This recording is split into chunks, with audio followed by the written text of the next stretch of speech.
ghee nahi khana, meetha nahi khana, and still struggling with health issues, mental imbalance, stress, losing out the shine on their skin and things like that. Hi, I am Alok and I'm your host at Fiterobic. Welcome to Fitness Pro Chat, the podcast by Fiterobic. Welcome to Fitness Pro Chat by Fiterobic. If you're looking to improve your health and well-being to lead a healthy, fit, and fulfilling life, whether you're an amateur or a professional athlete, this podcast is for you. Chitta Vritti Nirodha, which means yoga is the settled state of the mind. Swasmin Deshati iti swastha, which means one who always remains united with the self is a healthy person. These two verses describe the connection between yoga and Ayurveda. Good morning, good afternoon, good evening to you all. I am joined today by multi-talented Apeksha Nautiyal for Fitness Pro Chat at Fiterobic. Apeksha wears multiple hats. She is a yoga teacher, practicing therapeutic yoga, mindfulness coach, spiritual counselor, chakra healer, Ayurvedic nutritionist, and a writer. Today, Apeksha and I will try to decode how the relationship between yoga and Ayurveda can be leveraged to keep ourselves disease-free. Welcome to the show, Apeksha. Thank you so much. Hello, everyone. Apeksha, first of all, I would want to understand about your journey as a professional, because I came to know that you were part of the corporate world. So how did you transition from your professional journey to the world of yoga, Ayurveda, and chakra healing? So, as you rightly said, I've been in HR and I used to work in the IT industry for a while. But I left that job not exactly for yoga. Like all of us, most of us in IT industry, once we join and once we understand jobs, we want to do something on our own. And I had a passion for fashion, which I took up. And I actually was a fashion stylist after that, and which was also a very satisfying and flourishing business. And then we started a family, so I wanted to take a break. And while I was doing all of this, I was always practicing yoga. So I was always a yoga practitioner, even when I was working in the corporate. And after fashion industry, although I would have loved to probably get back to it, I felt the need to give complete time to my son. And the fashion lifestyle wasn't permitting that for me. And I took that conscious break. And while I was on that break, I think yoga just happened to me. It was a kind of full unintentional thing that I was doing. I just used to go for practicing. But slowly I just kept getting deeper and deeper. I think I was practicing the right ways, which is why the whole spiritual pull happened. And while my son was small, then I started getting more involved into yoga and I did my teacher's training courses. And that is when I felt that this is a path that I would like to pursue more. Having said that, I think I was 100% destined to do it because one, I am genetically Himalayan. So, मैं हूँ पहाड़ी, मैं हिमालय से ही हूँ. So, and I've grown up in Dehradun.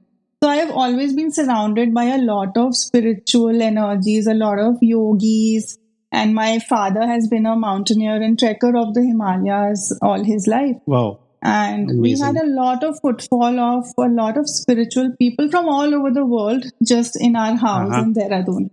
So I've absorbed a lot of that throughout my life. And so I think I was always meant to do that. But this is how the journey happened.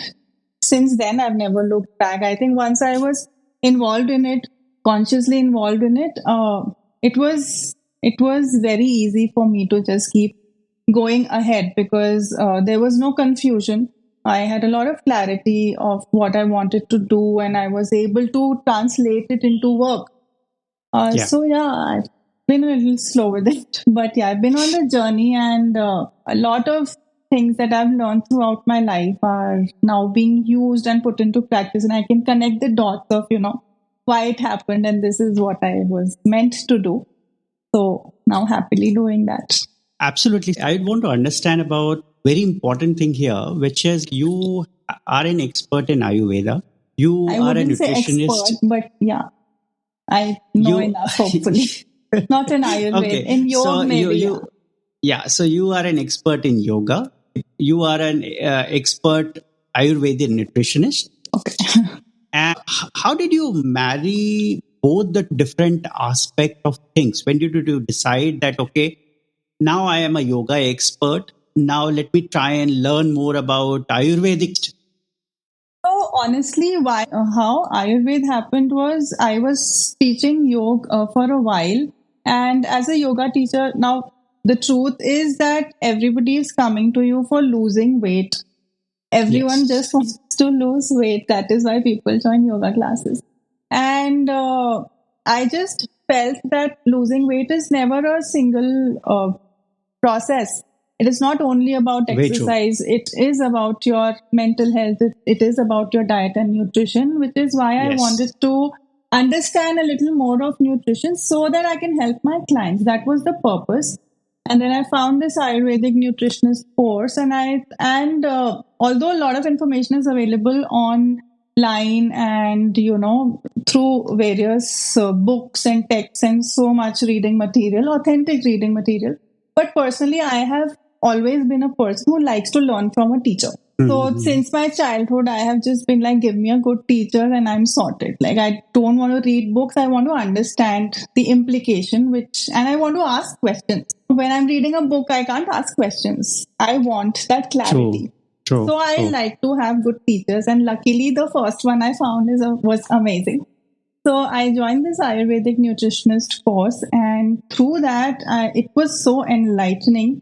More than becoming interested in the nutrition part of it, just to understand the essence of Ayurveda and the depth of Ayurveda was so amazing for me. Of course, now I do help clients with the nutrition part as well.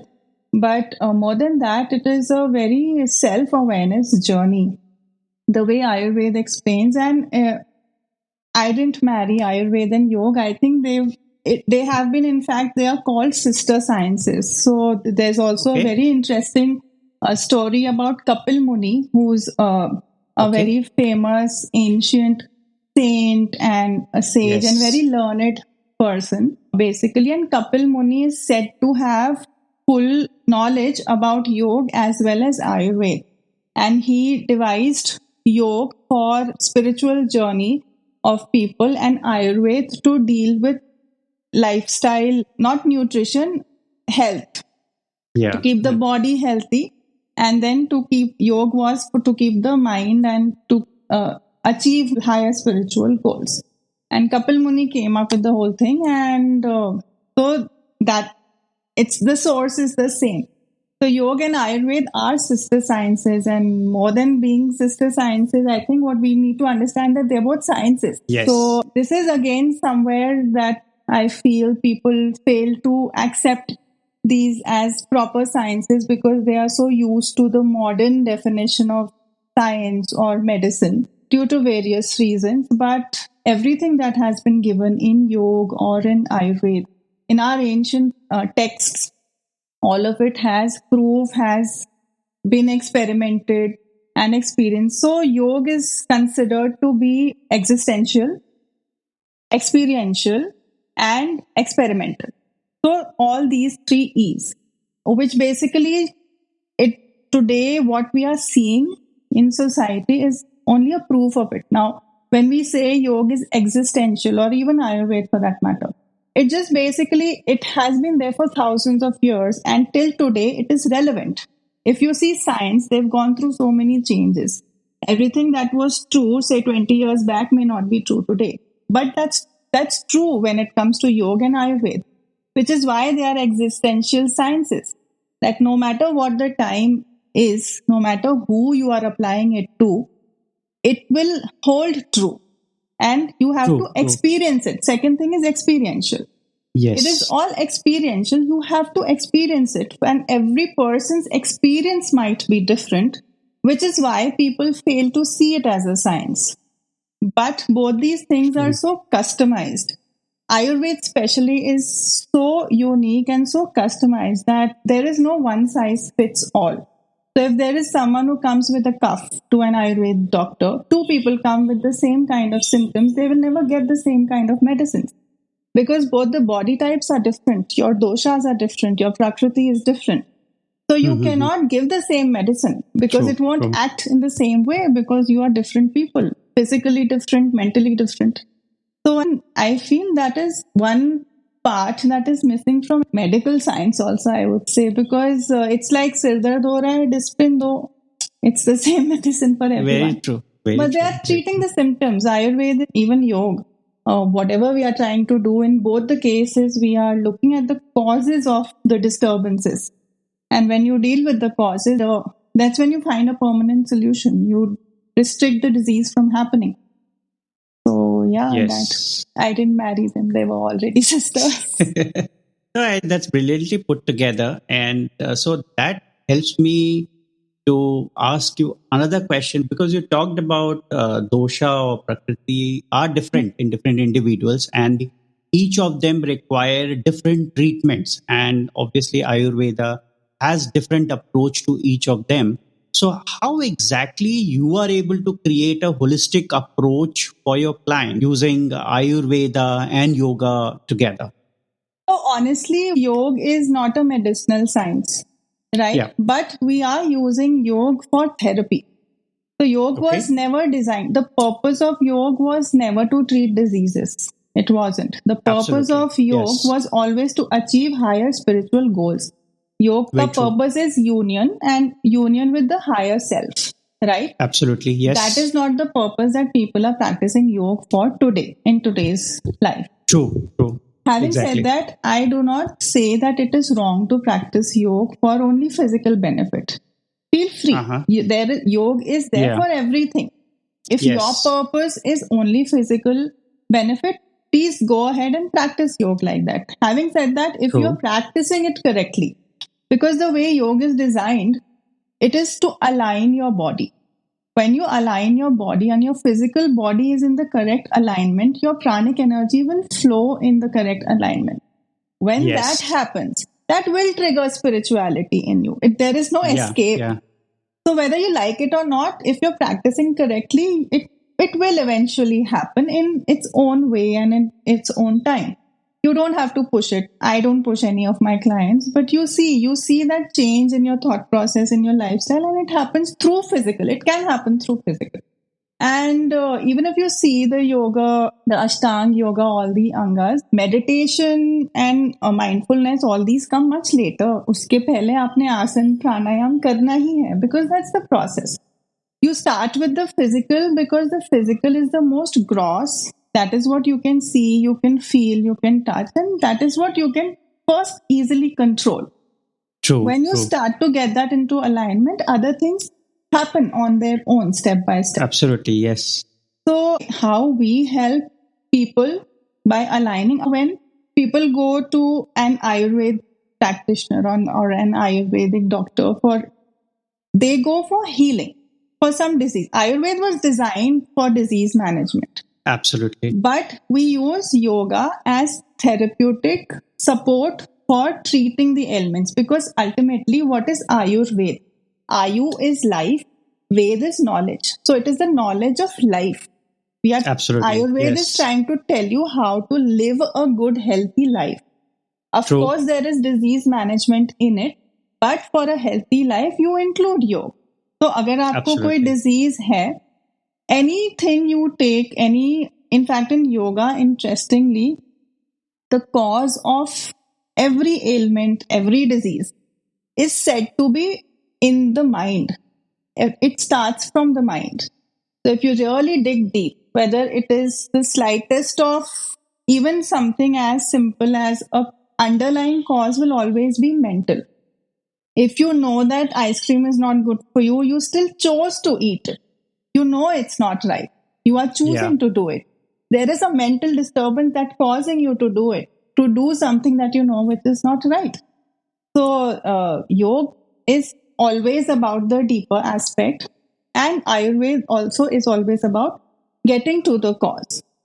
So yogic practices are a good support for Ayurveda treatments as well, because the whole body needs to work together towards healing. True. So True. healing can never be just at a physical level or only medicinal. Yes. You have to include a lot of lifestyle changes in Absolutely. smaller ways, and that's where yoga helps. So an Ayurvedic doctor who's trying to do it the right way and give you lifestyle changes will definitely give you breath work, maybe a few asanas, or ask you to join a good authentic yoga class.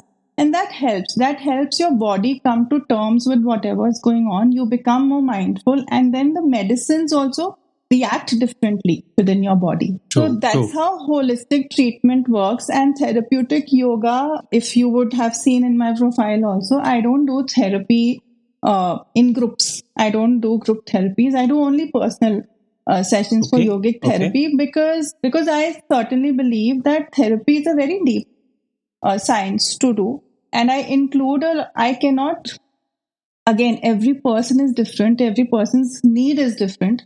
And I am not Yes. looking at treating only the physical part. Yes. So when I do therapy sessions, they are only one-on-one sessions, and healing happens one-on-one only.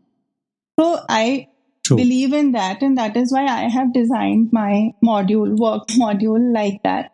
Having said that, common diseases can definitely be taken in groups. Like if somebody is trying to do asanas for PCOD, PCOS, diabetes, heart patients, things like that, you can do group classes. Nothing wrong with that. But for me, therapy is a deeper level science, and I would like to really heal at all levels, for which I feel personal time is more essential. Absolutely. So my understanding is most of the modern day programs, especially nutrition programs, are derived from Ayurvedic nutrition way of or our approach. So I need your help to correct my understanding if it is right or wrong. Second, I would also want to understand more on how exactly the approach is different in modern nutrition programs versus Ayurvedic nutrition programs. I would say yes and no to your question first, both. That Okay. to some extent, yes, they are derived from basics of Ayurvedic nutrition. However, most of them are not following the Ayurvedic principles in making nutrition plans, because most of them, from what I have observed, are one size fits all. Yeah. True. So True. you make a module and you're like, and especially all these new diets and fads trends which are happening. Very interestingly, and we discussed this so many times in our Ayurvedic courses, that something starts trending and you're like, okay, having soaked almonds in the morning is good for health. You saw it, you believed it, and you started it. Yeah. Nobody takes a pause. And what is mindfulness? This is where yoga or mindfulness comes in, or even Ayurveda. Now, nobody pauses to think, okay, this is good for health, but do I need it? If I'm already True. feeling True. healthy, living Absolutely. a great Yes. life, I'm Yeah. having no problems, there is no ailment, there is no issue. Why do I Uh-huh. want to add something to my diet just like that? Because it's trending, or because somebody said, or YouTube said, or Instagram said. And that's where I think mindfulness is important more than what to follow.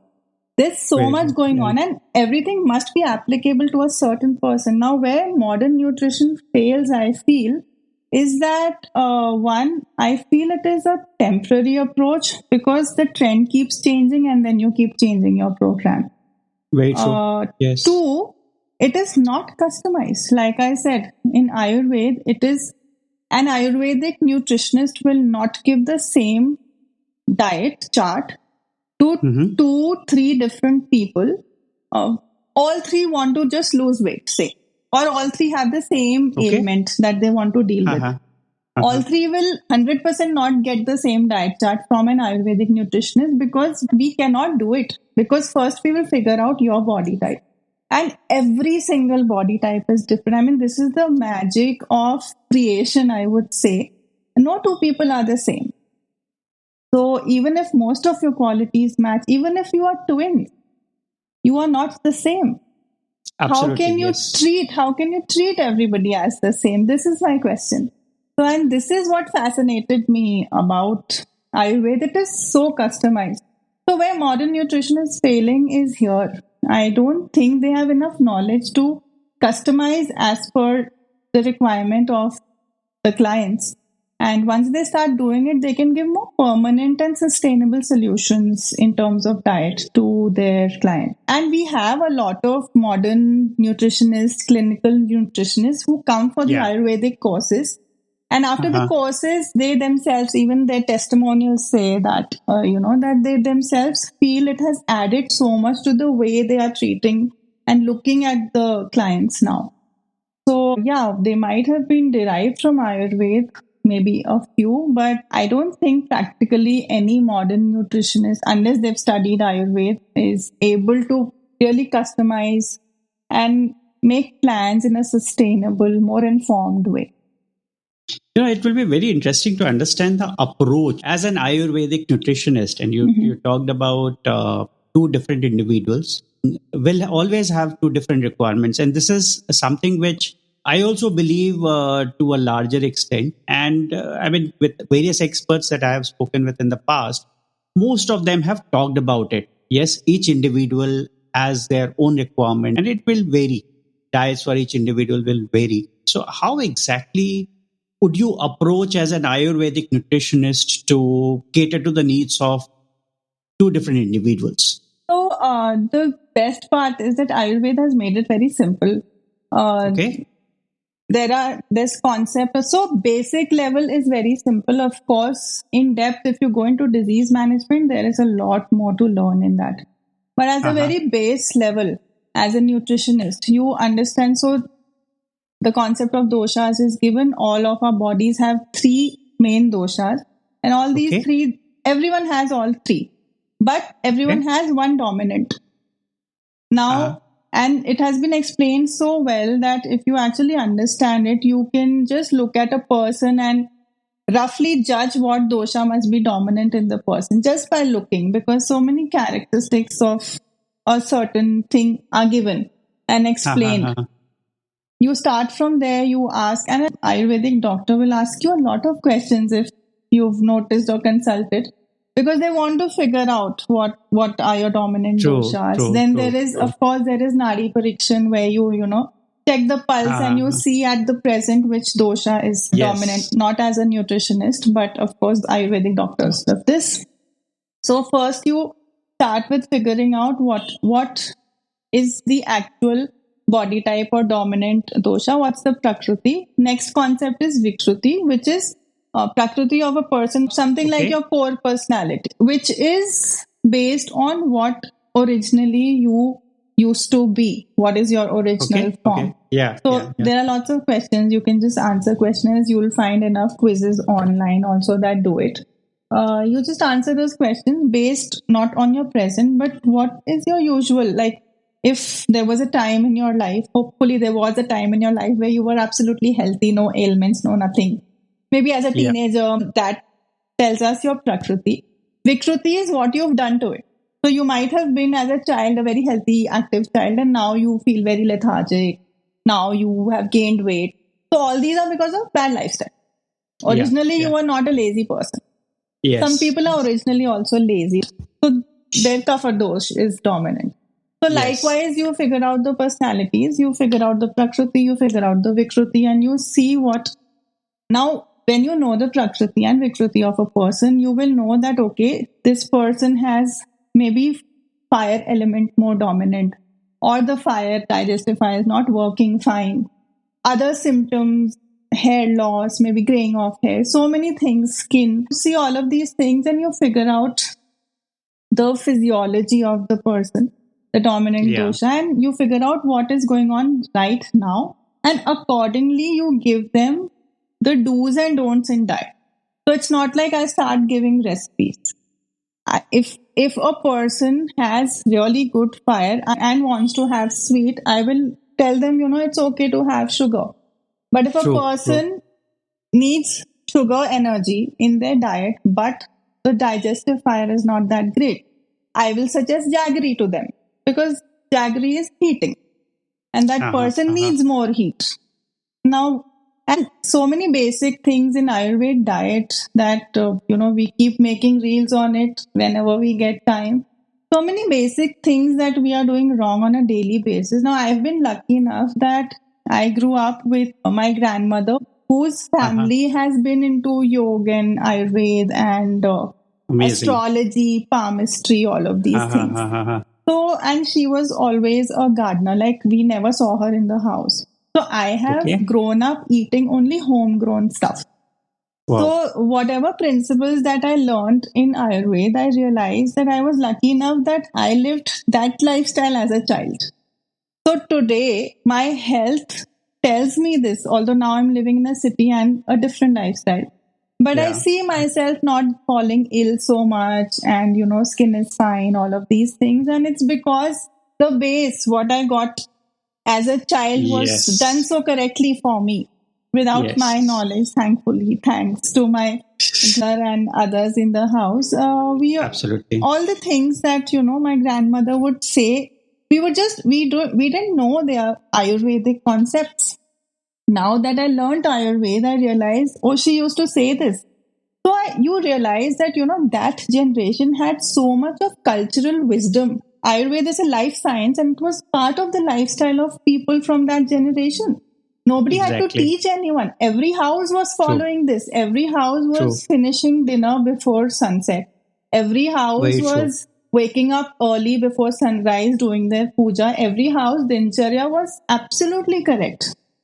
And Yes. somewhere we have just, for whatever reason, maybe Western influence, so many other things happening, we just lost out on that connect with our own culture. Otherwise, these are Very true. things that were never taught. These are things every household knew. So I hope Oh, we yeah, see yeah. that time again. I hope we are able to give enough for people to just switch back and reconnect to our culture, because there's so much wisdom in it. And Very like I true. Very said, it's true. existential. It will always be applicable. It will never go out of Yes. fashion or out of trend. Brilliantly put together, explained a lot, especially in terms of our culture, because yes, I feel we are somehow culturally deprived right now, moving or losing touch with our ancient culture or Also because we've say, migrated a lot. very true. That could also be the reason, because obviously there are a lot of modernity that has crept in. Our lifestyles have So if you changed. go back to the villages, you'll find that they are still practicing all of these things. Very true. Actually, Yes. knowledge wise, they have more knowledge than us in terms of diet Yes. and healthy lifestyle. True, true. And each of this, even in modern nutrition science, most of the things that are prescribed are very much picked up from what we used to do or what people in villages eat, right? I mean, Right. we today we are talking about millets, and we are even celebrating International Year of Millet and all of that. Yeah. The government has to promote it. Millet has been the staple diet for everyone in India since Everyone, many, many ages, everyone. Yes. right? With modernity and different types of grains, especially the gluten free products and all of that, there is a lot that has changed in the way we eat food right now. So, with that, I have another question for you, which is on food. And when we talk about food, so obviously Ayurveda looks at food in a different way. I would say when I say different, it more from the medicinal and the nutritional aspect of curing diseases. So how you bring out some of the key food items which Ayurveda considers that every human being should consume almost on a daily basis? Staples, you're saying. Yeah, So, one small correction. sure. Ayurveda does not look at food as medicinal. Ayurveda Okay, does two things. So, sure. I cannot tell you the shloka, but I know the meaning. So let's go with that. Yeah. Ayurveda teaches you two things. Okay. One, a person who is healthy, how to eat the right things and stay healthy, maintain your health. Yes. A Uh-huh, person who uh-huh. is unhealthy, how to treat the diseases and make them healthy. Yeah. These two things, right? So, treatment of diseases is one part of Ayurveda. Otherwise, like I said, Ayurveda, the knowledge of life, Life. how to live a correct, if you follow Ayurvedic principles, basically, you will not need a doctor. That is the purpose of Ayurveda. But if you Amazing. fall ill, then of course there is medicinal, the whole medicinal sciences. There Yeah. are in Yeah. fact much deeper than modern medicine, if I may Yes. add. All right, so let's come to how Ayurveda looks at food. First of all, very basic thing that's going so wrong with people these days. They are not enjoying food. They are stressing so much over food that the stress is impacting their gut. And no matter how Uh-huh. healthy they are eating, their gut will feel disturbed because of the stress. That healthy food will also not be digested properly by your Yeah. Yeah. system because you are so stressed about it. You will see a lot of people who enjoy food a lot and maybe don't pay so much of attention to what they are eating but are still healthy. And a lot of Uh-huh. Uh-huh. people who are maybe so conscious about how much quantity, how much carbs, how much protein, how much this, that, ghee nahi khana, meetha nahi khana, and still struggling with, health issues, mental imbalance, stress, losing out the shine on their skin and things like that. So I think stress has become the biggest part. How you look at food is so important. And Ayurveda not only talks about the food ingredients, but the emotion that goes into the food while cooking it. Not only that, Ayurveda goes as deep as when the seed was planted, when the seed was planted of that Uh-huh. food Uh-huh. item, with what emotion it got planted, what Wow. nourishment that tree got, and that tree gave you a certain fruit. So Yes. it is not just about kitne pesticides gaye.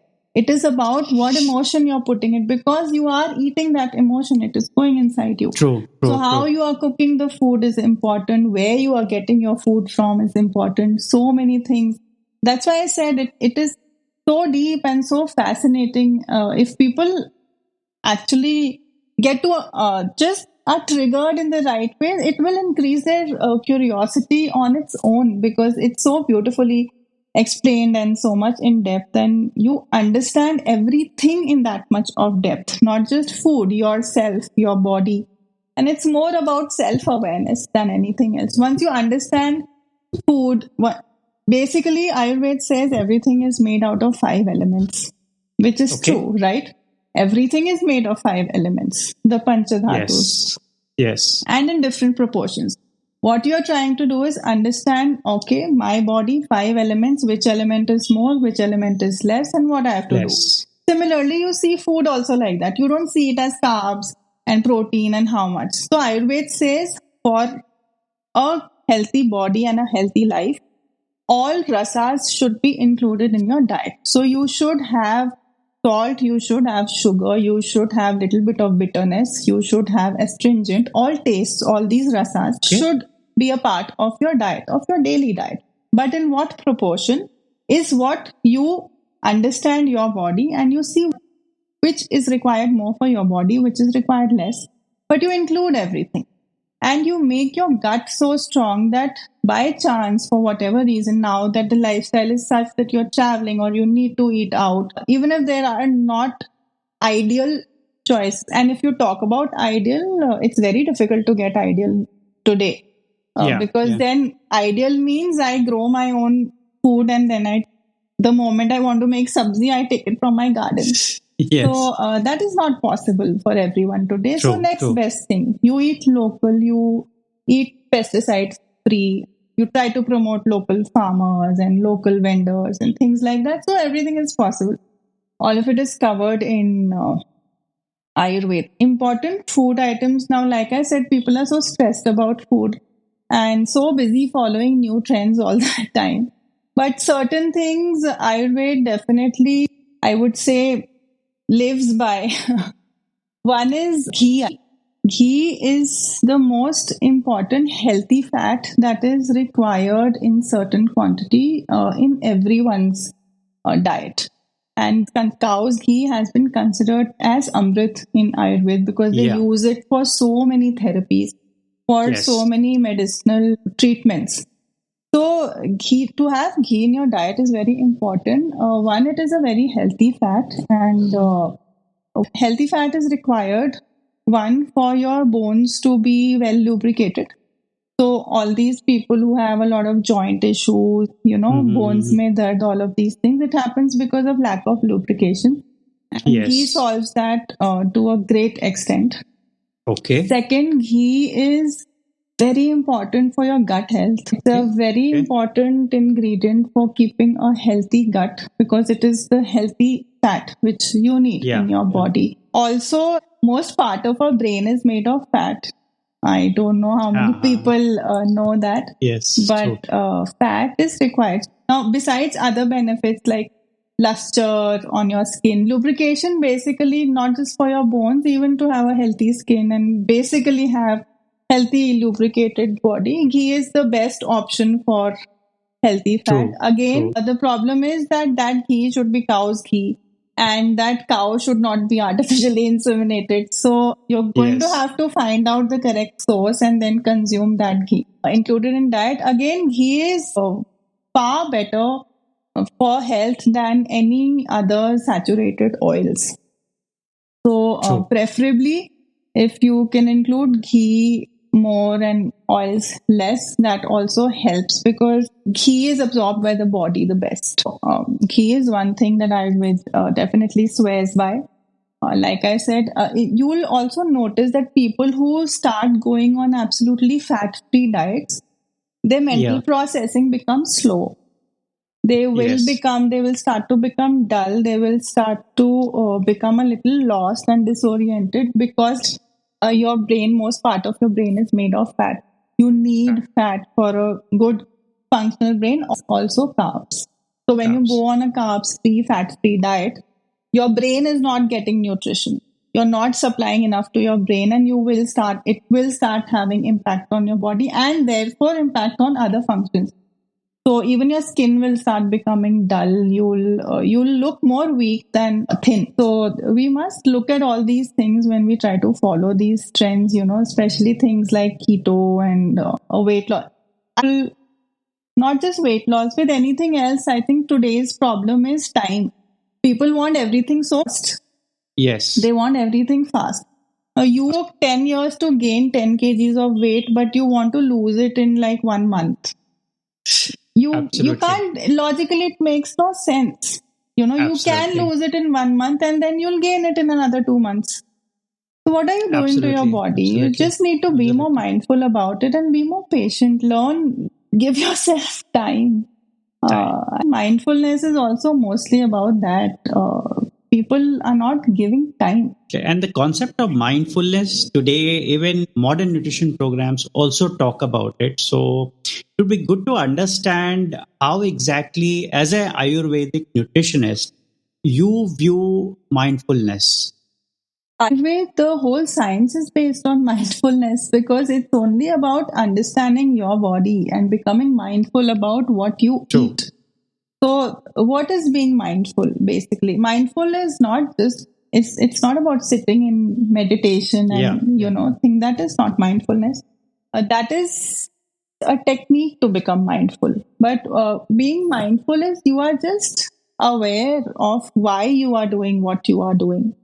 There is intent behind whatever you are doing. You are not moving in a compulsive cycle. Okay. You are mindful. You know why. If I'm having water, I'm not having water because somebody told me that I should have 5 glasses of water in a day. Exactly. I should have water. What does Ayurveda say about water? Ayurveda is very clear and very simple. Have water when you are thirsty. Your body will ask for it. True. Don't have water because somebody told you 5 bottles of water a day. Your body might not need it. If your body is not asking for it, you understand how to listen to your body. That is what mindfulness is. So when I am thirsty, I will have water. But if I'm not thirsty, no matter how many people tell me having water, and this is a personal experience. As a kid also, I had very, very less water. And even as I grew up, I worked in corporates. We used to have all these BMI camps and this and that assessment. So, they would just assess and they would just tell me that, oh, your skin is very nice. Your water intake must be good. And I told them, no, I hardly have water. In fact, it's very, very less.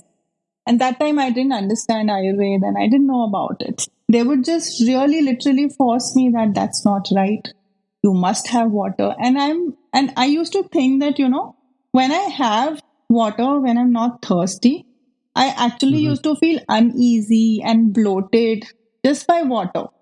And only when I learned Ayurveda, I understood that yes, my body actually doesn't need, my body type is such that I don't need that much of water, which is why that extra water that I'm having is just making me feel bloated. So why Absolutely. am I doing this to myself? That's how you become mindful. And, to understand that water is also, you would, water can make you gain weight.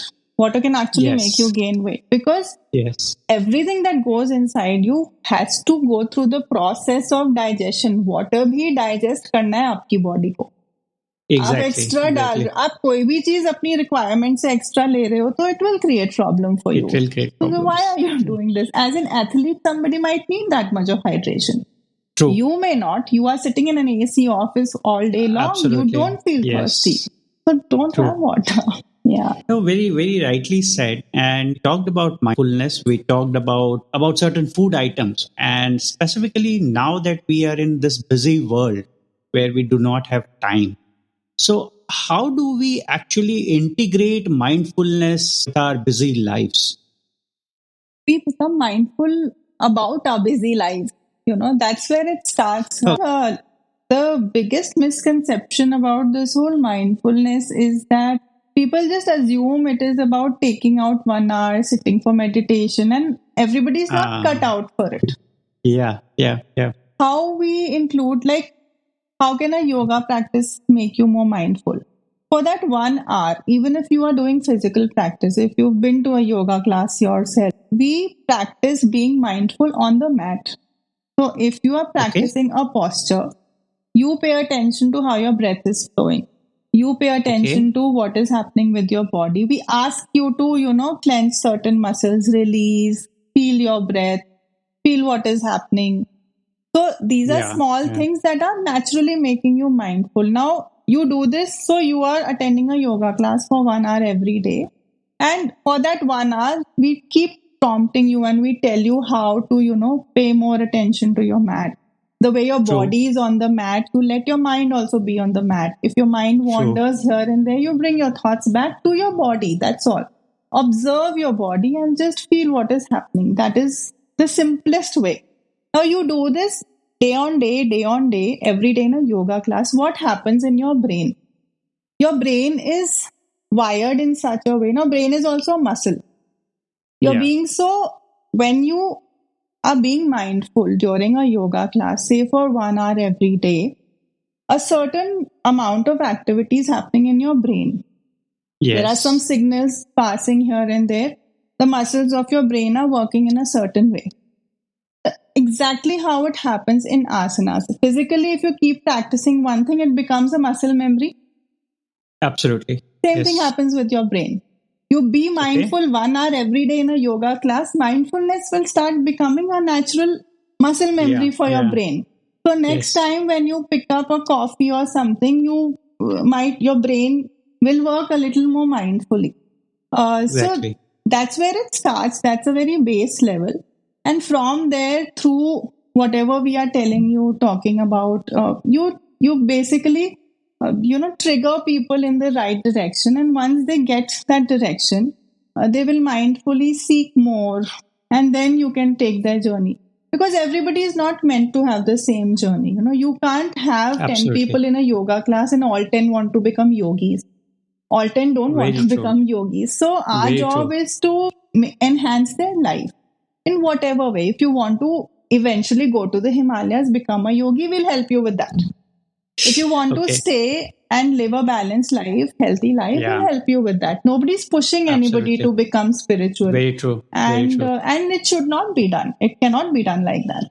Everyone's journey is Exactly. different, and we need to Okay. understand and take people the way they are and help them just enhance their experience of life, whatever they might want to experience. So, picking up from this question itself, where we talked about mindfulness and yoga, and today yoga is primarily viewed as an exercise. Majority of the people are involved in yoga who are trying to do certain poses which they would have mastered over the years. So it becomes very difficult for someone who is not a yoga practitioner to even try and think about doing yoga, because the kind of mindset that has come into most people is yoga is only for flexible bodies, which may Complicated not be true. postures which we put on our Absolutely. posts. Absolutely. So I want to understand from you, is yoga only for flexible bodies? And if not, what exactly people should try and do? So, to the contrary, yoga is for everybody. Very good.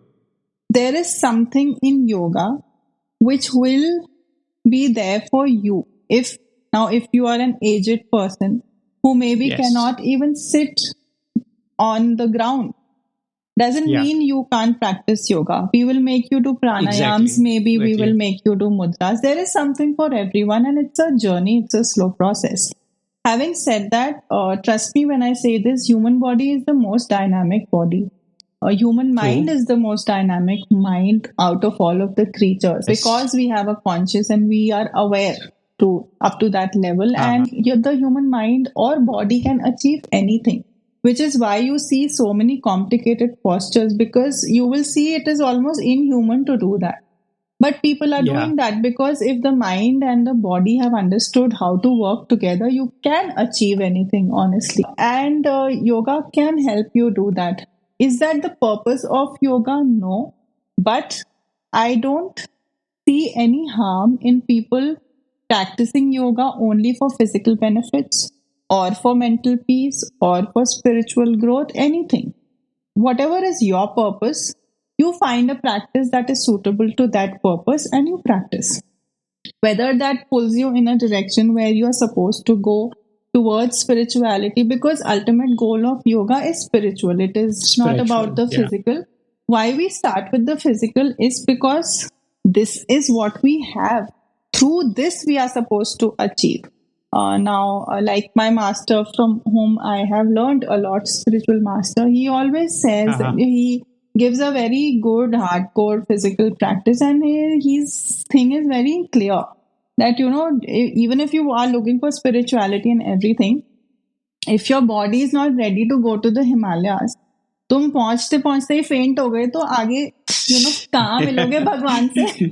Exactly. So we start with physical because this is the gross level, and again there's a concept of panchakoshas. This is our outermost kosha, and we go layer by layer inwards deeper till we reach the core.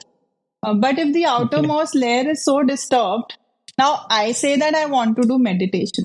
Why do we start with asanas and not directly with meditation? Because for meditation, I am required to sit in a certain posture very comfortably for 1 hour. If my body is not ready for it, if I have not trained my body to be stable in one posture for an hour, how will I meditate? If I'm sitting and there is discomfort in my knee, my back is paining, my mind will go to the pain. How will I focus on being mindful or, meditative? So there is a reason why everything is working together, and there is a reason why we start with the physical, and it's absolutely normal. So in a proper yogic practice, you first start with cleansing activities. Why? Because again, the physical is also about letting the pranic energy flow properly. And today we are living in these times. If you see Patanjali Yoga Sutras don't talk about any Shuddhi Kriyas. Why? Because at that point, people didn't need Shuddhi Kriyas. They were having good food, they were breathing good air. Their body did not have impurity. True. And then Hatha Yoga came, and then Shuddhi Kriyas also were introduced. Why? That's the history of yoga. That's how it went forward. There are more Shuddhi Kriyas required now in today's date, because on a daily basis, you're inhaling so much of pollution that there are impurities in your body. So if you don't clear them, how will the pranic energy flow? You've got a lot of blockages inside. So there is a very simple logic towards how whatever we are practicing in yoga or in Ayurveda, and to understand that is becoming mindful. To understand why you're doing what you're doing, and then do it mindfully and with intent. So the moment you add intention to any practice, you will be able to manifest the benefits much better. So, would you also be able to share a couple of inspiring stories for all of us to learn more about Ayurveda and yoga? Inspiring stories. I am myself most inspired by. So I'll just say what keeps me attached to yoga. Ayurveda fascinated me, and I'm like, I hope I'm able to learn more and more. Yoga, I feel, I think the biggest pull that I found in yoga was that there is always something more to learn. The learning doesn't stop. So, if you see the text or so many places it's mentioned, there are 84 lakh asanas apparently. Yeah. Yes. So it could take a whole lifetime and you may still not know all the asanas. So there is always something more. And this used to happen in our class also. You've achieved a posture and then suddenly your master will be like, Acha, ho gaya, now do it like this. Same posture. And we'll be like, oh no. So you're like in a posture and now they'll be like, now jump and come into the posture. And you're like, what? So there is always the next level to achieve, the next thing to learn. Yeah. And that is what I find very pulled towards, because otherwise I tend to get bored. If you keep repeating the same thing and there's nothing new happening, then you will get bored. So yoga se bore nahi ho sakti main, so it keeps me active and inquisitive to learn more, to know more. And other than that, I feel honestly, if the end game is moksha, then until I achieve it, there is always scope to grow. So I think the scope for growth in anything is what keeps people aligned and attached to it. Any kind of work. I'm just talking about yoga is that for me. But for any other kind of work, if you see whether it is arts, crafts, any kind of work. Yeah. If you see yourself growing, till the time you see that growth, you will keep feeling that passion towards it. Absolutely, the moment that gets saturated and you feel there's no higher place to go, that's when you lose interest. So that for me is yoga. And Ayurveda, again, such a deep science and fascinated me completely. So I hope I continue to integrate the both and use the both for self-growth and for helping others as well. Inspiring stories, I think for me, I derive my inspiration from smaller things more than any bigger stories. Okay. So if, a student just coming back and saying that, I feel more grounded, or I feel so happy after the class. Even if I'm stressed, I know that after the class I'll feel good. More than weight loss stories, or more than, and I have, of course, so many students have lost weight. So many students have, their diseases have been managed well, thyroid and things like that. Yeah. Blood reports have come better, all of those things. But I derive my inspiration from the other things when they say that they feel more peaceful, or they've learned something new and it is impacting their life, the way they live.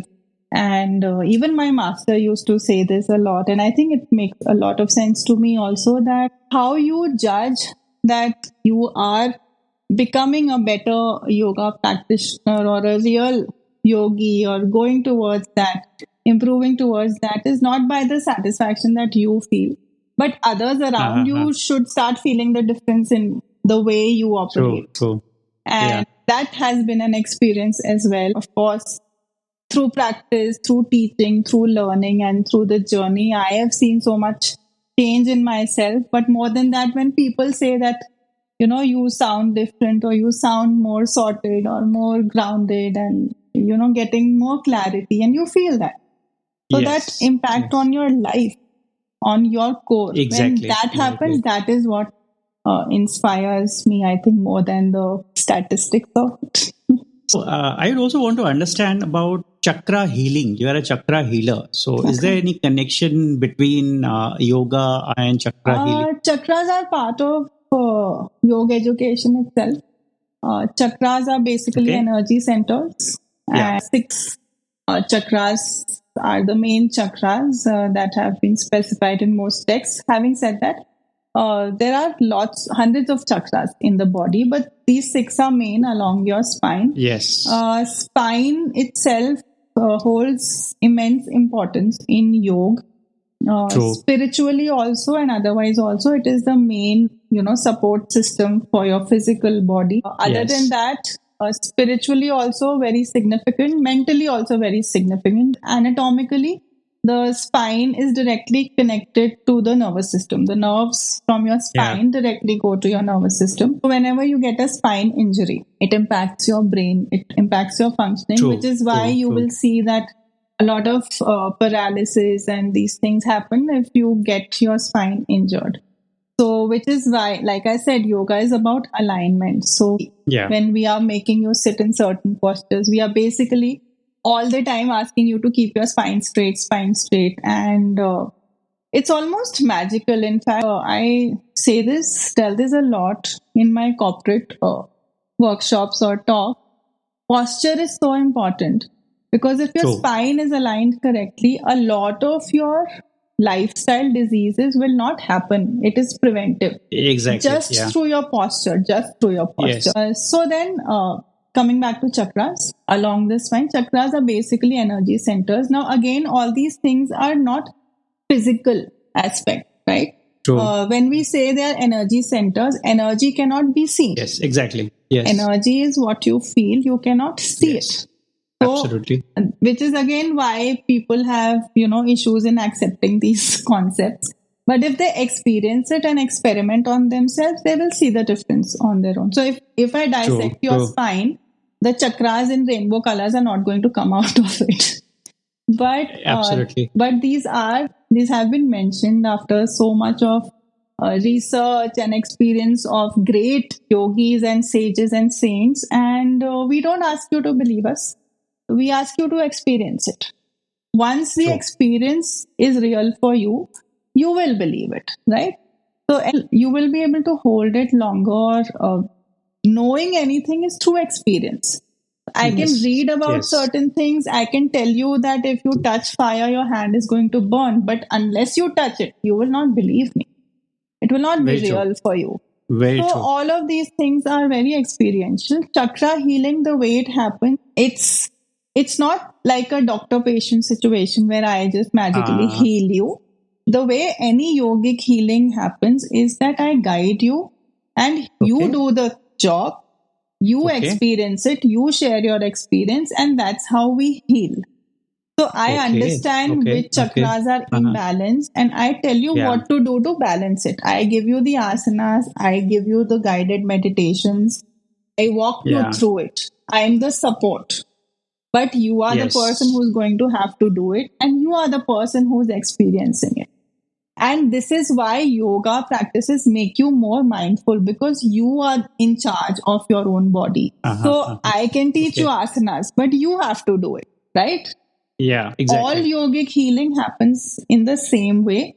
We teach you, we help you, we guide you through, but you are in charge. So everything will depend on how deeply you have understood how well you are practicing and how honest you are being with your practice.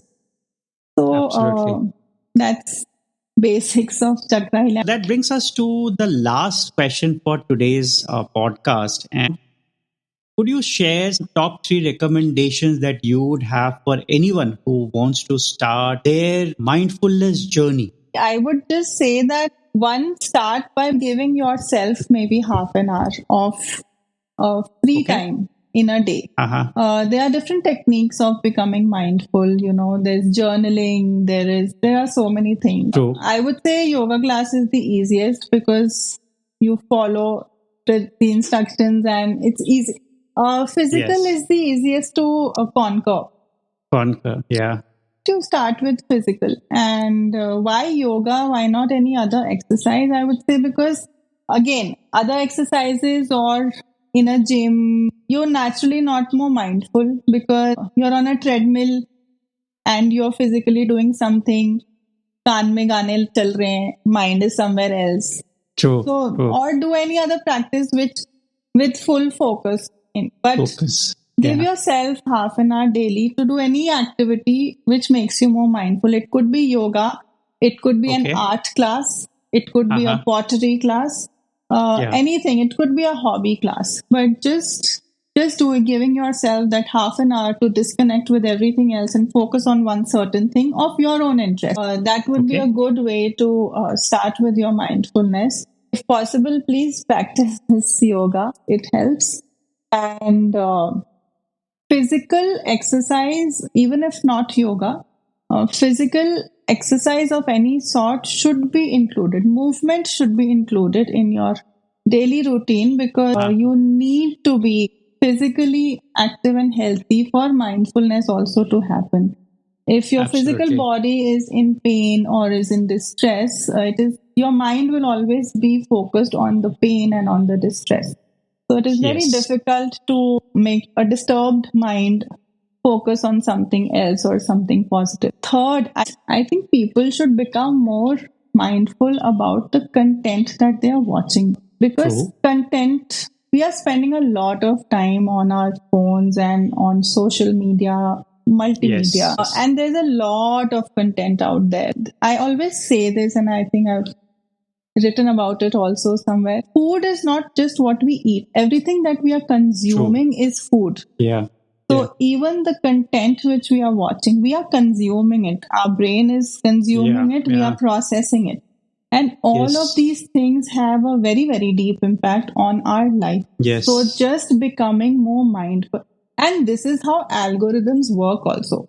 You watch one funny thing or one silly thing on your any app, Instagram ya kuch bhi, and you get so many pop-up with the same kind of content. Of similar nature, So if you really want to become mindful, watch some 1-2 दिन mindful वाली चीजें watch कर लो, फिर अपने आप trigger होगा. Let the algorithm do its job. But be very mindful of the things you are watching. You know, lots of people have this habit of watching TV before going to bed. And watching aggressive content. And it further disturbs your mind. You will not sleep well that night. These are very small things, but I think becoming mindful of the content you're watching can make a huge difference because we are spending a lot of time on content these days. So make sure you watch positive content that will start making you more mindful, hopefully. So these would be top. Thank you so much, Apeksha. It's a brilliant speaking with you, and you answered all the questions with so much of patience and depth. I really appreciate this, and thank you so much for joining us today. Thank you. It was a great experience. Hope to get to share more of positive content that people can mindfully watch. That's a wrap. Thank you for listening to Fitness Pro Chat by Fiterobic. We hope you had key takeaways from today's episode and learned something new. Don't forget to download and subscribe so you don't miss the next episode. And leave us a rating and review on your favorite platform. In the meantime, reach out to us on Instagram at Fiterobic or through our website, fiterobic.com. And remember, failures will only make you strong and better learned. Take care, stay healthy, and live a fulfilling life with Fiterobic.